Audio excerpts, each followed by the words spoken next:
کہ اسلام کبھی سختی والا دین نہیں رہا بلکہ آسانی والا دین ہے، اس لیے جہاں ضرورت ہوئی وہاں وقتی پابندی لگائی گئی اور جہاں حالات بدلے وہاں اجازت دے دی گئی۔ یہی وجہ ہے کہ علماء کرام فرماتے ہیں کہ قربانی کا گوشت کھانا محفوظ کرنا اور تقسیم کرنا سب جائز ہے، اور اس کی کوئی 3 دن کی مستقل پابندی نہیں۔ لیکن ابھی ایک نہایت اہم بات باقی ہے، کیونکہ بہت سے لوگ یہ بھی پوچھتے ہیں کہ قربانی کے گوشت کی تقسیم کا صحیح طریقہ کیا ہے؟ کیا پورا گوشت اپنے پاس رکھا جا سکتا ہے اور کیا غریبوں میں تقسیم کرنا ضروری ہے؟ یہی وہ سوال ہے جس کا جواب اگلے حصے میں ہم تفصیل سے بیان کریں گے، اور شاید یہی بات آپ کی سوچ بدل دے۔ ناظرین اکرام، ذرا تصور کیجئے، ایک گھر ایسا ہے جہاں عید کے دن فریزر بھر بھر کر گوشت رکھا جا رہا ہے، اور دوسری طرف ایک ایسا گھر بھی ہے جہاں بچے صرف اس انتظار میں بیٹھے ہیں کہ شاید کوئی دروازہ کھٹکھٹائے اور قربانی کے گوشت کا ایک چھوٹا سا حصہ مل جائے۔ اب سوال یہ ہے کہ قربانی کا اصل مقصد کیا ہے؟ صرف اپنے لیے گوشت جمع کرنا یا دوسروں کی خوشیوں میں شامل ہونا؟ اور کیا واقعی قربانی کا سارا گوشت اپنے پاس رکھ لینا جائز ہے؟ یہی وہ سوالات ہیں جن کے جواب جاننا ہر مسلمان کے لیے ضروری ہے، کیونکہ بعض لوگ سمجھتے ہیں کہ آدھا گوشت دینا فرض ہے، کچھ کہتے ہیں 1/3 دینا ضروری ہے، جبکہ کچھ پورا گوشت ہی اپنے گھر میں رکھ لیتے ہیں۔ تو آخر شریعت کیا کہتی ہے؟ آئیے اس راز سے پردہ اٹھاتے ہیں۔ رسول اللہ صلی اللہ علیہ وسلم کی مبارک تعلیمات ہمیں صرف عبادت نہیں سکھاتی بلکہ انسانیت، محبت اور دوسروں کا احساس بھی سکھاتی ہیں۔ اس لیے قربانی کو صرف ذبح تک محدود نہیں رکھا گیا بلکہ اس کے گوشت میں غریبوں اور ضرورت مندوں کا حق بھی رکھا گیا ہے، تاکہ عید کی خوشی صرف امیروں تک محدود نہ رہے بلکہ ہر گھر تک پہنچے۔ علماء کرام فرماتے ہیں کہ قربانی کے گوشت کو 3 حصوں میں تقسیم کرنا مستحب ہے، یعنی ایک حصہ اپنے لیے، ایک حصہ رشتہ داروں اور دوستوں کے لیے، اور ایک حصہ غریبوں اور مسکینوں کے لیے۔ لیکن یاد رکھیے، یہ تقسیم فرض نہیں بلکہ بہتر طریقہ ہے۔ اگر کوئی شخص زیادہ حصہ غریبوں کو دے دے تو یہ بھی بہت اجر کا کام ہے، اور اگر کوئی اپنے گھر والوں کی ضرورت کی وجہ سے زیادہ اپنے پاس رکھ لے تو اس کی بھی اجازت ہے۔ اسلام انسان کی مجبوریوں اور حالات کو دیکھتا ہے، اس لیے شریعت نے اس معاملے میں آسانی رکھی ہے۔ لیکن افسوس کی بات یہ ہے کہ بعض لوگ قربانی کو صرف رسم بنا لیتے ہیں۔ جانور ذبح ہوا، تصویریں بن گئیں، فریزر بھر گئے، مگر محلے کے غریب تک گوشت نہ پہنچ سکا۔ حالانکہ قربانی کا حسن ہی تب ہے جب کسی ضرورت مند کے گھر چولہا جل جائے، کسی یتیم کے چہرے پر خوشی آ جائے، اور کسی ماں کے بچے پہلی بار پیٹ بھر کے گوشت کھا لیں۔ ذرا سوچئے، اگر اللہ نے آپ کو استطاعت دی ہے تو کیا یہ نعمت صرف اپنے لیے ہے؟ نہیں، بلکہ اس میں دوسروں کا حق بھی شامل ہے، اور اسی لیے رسول اللہ صلی اللہ علیہ وسلم نے صحابہ کرام رضی اللہ عنہم کو سخاوت، اثار اور تقسیم کا درس دیا، اور یہی وجہ تھی کہ ایک وقت میں 3 دن سے زیادہ گوشت محفوظ رکھنے سے روکا گیا تاکہ کوئی محتاج محروم نہ رہ جائے۔ گویا اسلام ہمیں یہ سکھاتا ہے کہ عبادت کے ساتھ انسانیت بھی ضروری ہے۔ اب یہاں ایک اور اہم سوال پیدا ہوتا ہے کہ اگر کسی کے گھر میں گوشت زیادہ ہو اور وہ مہینوں تک فریزر میں رکھ لے تو کیا یہ درست ہے؟ جی ہاں، درست ہے، لیکن شرط یہ ہے کہ گوشت ضائع نہ ہو، کیونکہ اللہ تعالیٰ فضول خرچی اور نعمتوں کی بے قدری کو پسند نہیں فرماتا۔ کتنے افسوس کی بات ہے کہ بعض گھروں میں گوشت اتنا جمع ہو جاتا ہے کہ بعد میں خراب ہو کر پھینک دیا جاتا ہے، جبکہ اگر وہی گوشت وقت پر کسی ضرورت مند کو دے دیا جائے تو شاید کسی کے بچوں کا پیٹ بھر جاتا۔ اسی لیے قربانی صرف جانور ذبح کرنے کا نام نہیں بلکہ دل کے اندر رحم، سخاوت اور شکر پیدا کرنے کا نام ہے۔ ناظرین، ایک لمحے کے لیے اپنے ارد گرد نظر دوڑائیے۔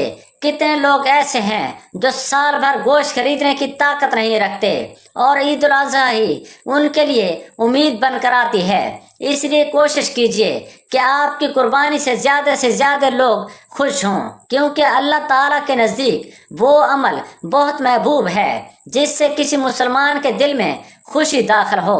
اور یاد رکھیے، قربانی کے گوشت کو محفوظ رکھنا جائز ہے، لیکن اس نعمت کا بہترین استعمال یہی ہے کہ اس میں دوسروں کو شریک کیا جائے۔ اب شاید آپ کے ذہن میں ایک اور سوال آ رہا ہوگا۔ یہ سوال بہت اہم ہے کہ کیا قربانی کا گوشت غیر مسلموں کو دیا جا سکتا ہے، اور اگر دیا جا سکتا ہے تو اس کی کیا حکمت ہے؟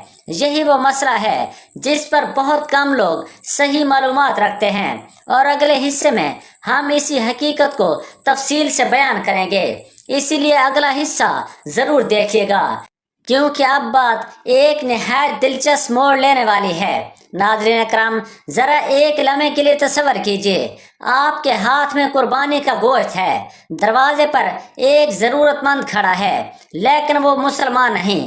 اب دل میں فوراً ایک سوال پیدا ہوتا ہے، کیا اسے قربانی کا گوشت دینا جائز ہے؟ کہیں ایسا تو نہیں کہ ثواب ضائع ہو جائے، یا پھر شریعت نے اس بارے میں کوئی خاص حکم دیا ہے؟ یہی وہ سوال ہے جو ہر سال عید الاضحیٰ کے موقع پر ہزاروں ذہنوں میں گردش کرتا ہے، مگر افسوس کہ بہت سے لوگ سنی سنائی باتوں پر عمل کرتے ہیں اور اصل حقیقت تک پہنچ ہی نہیں پاتے۔ اور آج ہم اسی پردے کو ہٹانے والے ہیں۔ اسلام صرف مسلمانوں کے ساتھ حسن و سلوک کا درس نہیں دیتا، بلکہ انسانیت کے ساتھ بھلائی سکھاتا ہے۔ یہی وجہ ہے کہ قرآن و سنت میں پڑوسیوں، مسکینوں اور انسانوں کے حقوقوں پر بار بار زور دیا گیا ہے، چاہے وہ کسی بھی مذہب سے تعلق رکھتے ہوں۔ علماء کرام فرماتے ہیں کہ قربانی کے نفلی گوشت میں سے غیر مسلم پڑوسیوں یا ضرورت مندوں کو دینا جائز ہے، خاص طور پر اگر اس سے اسلام کی خوبصورتی اور محبت ظاہر ہوتی ہو، کیونکہ رسول اللہ صلی اللہ علیہ وآلہ وسلم نے ہمیشہ حسن و اخلاق، نرمی اور اچھے برتاؤ کی تعلیم دی۔ ذرا سوچئے، اگر ایک غیر مسلم پڑوسی یہ دیکھے کہ مسلمان عید کے دن اپنی خوشیاں دوسروں کے ساتھ بانٹتے ہیں، بھوکوں کو کھانا کھلاتے ہیں اور محبت سے پیش آتے ہیں، تو اس کے دل میں اسلام کی کتنی خوبصورت تصویر قائم ہوگی۔ یہی تو اسلام کی اصل دعوت ہے، صرف زبان سے نہیں بلکہ کردار سے۔ لیکن یہاں ایک بات سمجھنا بہت ضروری ہے کہ قربانی کے گوشت کے بارے میں مختلف فقہی تفصیلات بھی موجود ہیں۔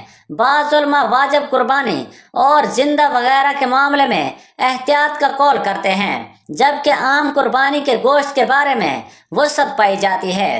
اس لیے بہتر یہی ہے کہ انسان اپنے علاقے کے معتبر عالم دین سے بھی رہنمائی لے، لیکن عمومی طور پر حسن و سلوک اور پڑوسیوں کے ساتھ بھلائی کی اجازت دی گئی ہے۔ افسوس کی بات یہ ہے کہ بعض لوگ دین کو صرف سختی سمجھ لیتے ہیں، حالانکہ رسول اللہ صلی اللہ علیہ وآلہ وسلم کی زندگی رحمت، آسانی اور اخلاق سے بھری ہوئی تھی۔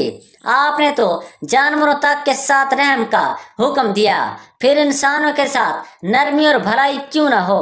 قربانی کا اصل پیغام یہی ہے کہ انسان اپنے دل سے بخل، غرور اور خود غرضی نکال دے۔ ذرا حضرت ابراہیم علیہ السلام کی قربانی کو یاد کیجئے، وہاں صرف جانور ذبح نہیں ہوا تھا، بلکہ اللہ کے حکم کے سامنے اپنی سب سے محبوب چیز قربان کرنے کا جذبہ تھا، اور یہی جذبہ آج بھی ہر مسلمان سے مانگا جاتا ہے۔ اگر ہمارے فریزر بھر جائیں مگر ہمارے دل خالی رہ جائیں تو پھر قربانی کی روح کہاں باقی رہتی ہے؟ کتنے لوگ ہیں جو عید کے دن صرف اس انتظار میں ہوتے ہیں کہ کوئی انہیں بھی یاد کرے، کوئی ان کے بچوں کے لیے گوشت لے آئے، کوئی ان کے دروازے پر دستک دے۔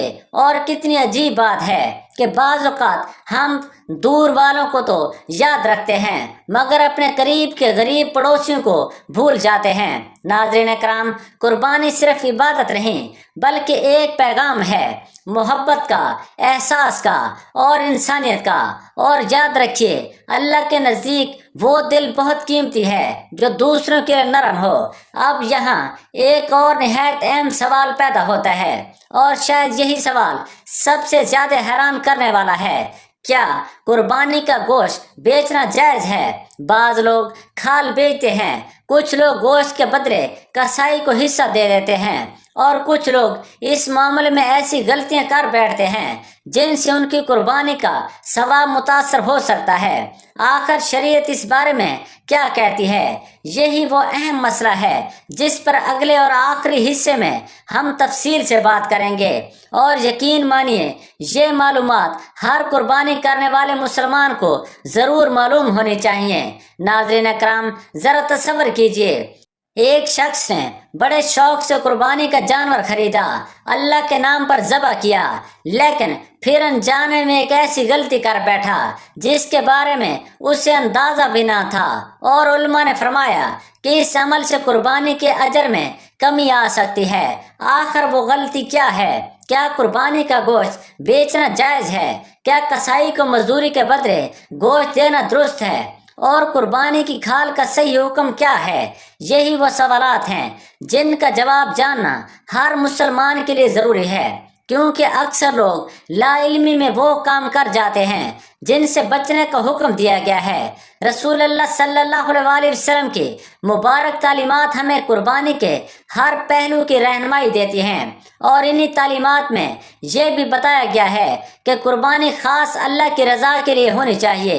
اس میں دنیاوی لالچ یا تجارت کا رنگ شامل نہیں ہونا چاہیے۔ اس لیے فقہاء کرام فرماتے ہیں کہ قربانی کا گوشت بطور تجارت بیچنا درست نہیں، یعنی اگر کسی نے قربانی اس نیت سے کی کہ بعد میں گوشت بیچ کر فائدہ کمائے گا تو یہ قربانی کی روح کے خلاف ہے۔ اسی طرح ایک اہم مسئلہ کسائی کی اجرت کا بھی ہے۔ بعض لوگ کسائی کو مزدوری کے بدلے گوشت دے دیتے ہیں اور سمجھتے ہیں کہ یہی کافی ہے، حالانکہ حدیث میں آتا ہے کہ کسائی کی اجرت الگ دی جائے۔ قربانی کے گوشت میں سے بطور ہدیہ دینا ایک الگ بات ہے، لیکن اسے مزدوری قرار دینا درست نہیں۔ ذرا غور کیجئے اسلام کس قدر باریک انداز میں نیتوں اور معاملات کی اصلاح کرتا ہے۔ اسی طرح قربانی کی کھال کا مسئلہ بھی بہت اہم ہے۔ کھال کو صدقہ کرنا، کسی ضرورت مند کو دینا یا رفاہی کاموں میں استعمال کرنا جائز ہے، لیکن اسے ذاتی نفع کے لیے بیچ کر اپنی جیب میں رقم ڈال لینا مناسب نہیں سمجھا گیا۔ کتنے افسوس کی بات ہے کہ بعض لوگ قربانی کے عظیم عمل کو صرف رسم یا فائدے کا ذریعہ بنا لیتے ہیں، حالانکہ اللہ تعالیٰ قربانی کے گوشت یا خون کو نہیں بلکہ دلوں کے تقوی کو دیکھتا ہے۔ قرآن مجید میں اللہ تعالیٰ فرماتا ہے کہ نہ ان کا گوشت اللہ کو پہنچتا ہے اور نہ خون، بلکہ تمہارا تقوی اس تک پہنچتا ہے۔ سبحان اللہ، کیا خوبصورت پیغام ہے! یعنی اصل چیز دل کا علاج ہے۔ ناظرین اکرام، قربانی ہمیں صرف جانور ذبح کرنا نہیں سکھاتی، بلکہ یہ سکھاتی ہے کہ اللہ کی رضا کے سامنے اپنی خواہشات قربان کرو، اپنے دل سے خود غرضی نکال دو، دوسروں کے لیے آسانی پیدا کرو اور نعمتوں پر شکر ادا کرو۔ یہی وجہ ہے کہ رسول اللہ صلی اللہ علیہ وسلم نے قربانی کے گوشت کو کھانے، محفوظ کرنے اور دوسروں میں تقسیم کرنے کی اجازت دی تاکہ انسان خود بھی فائدہ اٹھائے اور دوسروں کو بھی فائدہ پہنچائے۔ اب آپ خود سوچیں، اگر ایک طرف کوئی شخص فریزر بھر بھر کر گوشت جمع کرے اور دوسری طرف اس کے آس پاس غریب لوگ بھوکے رہ جائیں تو کیا یہ قربانی کا مقصد پورا ہوگا؟ ہرگز نہیں۔ قربانی کا اصل حسن تو تب ہے جب کسی یتیم کے چہرے پر مسکراہٹ آئے، کسی بیوہ کے گھر چولہا جلے اور کسی غریب کے بچے خوشی سے کہیں کہ آج ہمارے گھر بھی گوشت پکا ہے۔ یہی وہ جذبہ ہے جو اسلام ہمیں سکھاتا ہے۔ اور اب آخر میں اس سوال کا واضح جواب یاد رکھ لیجئے جس سے ہم نے اس موضوع کا آغاز کیا تھا۔ قربانی کا گوشت صرف 3 دن تک کھانے کی پابندی ہمیشہ کے لیے نہیں تھی، بلکہ ایک خاص وقت اور ضرورت کے تحت تھی۔ بعد میں رسول اللہ صلی اللہ علیہ وسلم نے خود اجازت فرما دی کہ کھاؤ اور دوسروں کو کھلاؤ اور محفوظ بھی کرو۔ لہٰذا آج کے دور میں فریج یا فریزر میں گوشت محفوظ رکھنا جائز ہے، بشرطے کہ وہ ضائع نہ ہو اور انسان دوسروں کے حقوق کا بھی خیال رکھے۔ ناظرین اکرام، آج ہم نے جانا کہ قربانی صرف گوشت حاصل کرنے کا نام نہیں، بلکہ یہ اللہ تعالیٰ کی رضا، تقوی، محبت، ایثار اور انسانیت کا درس ہے۔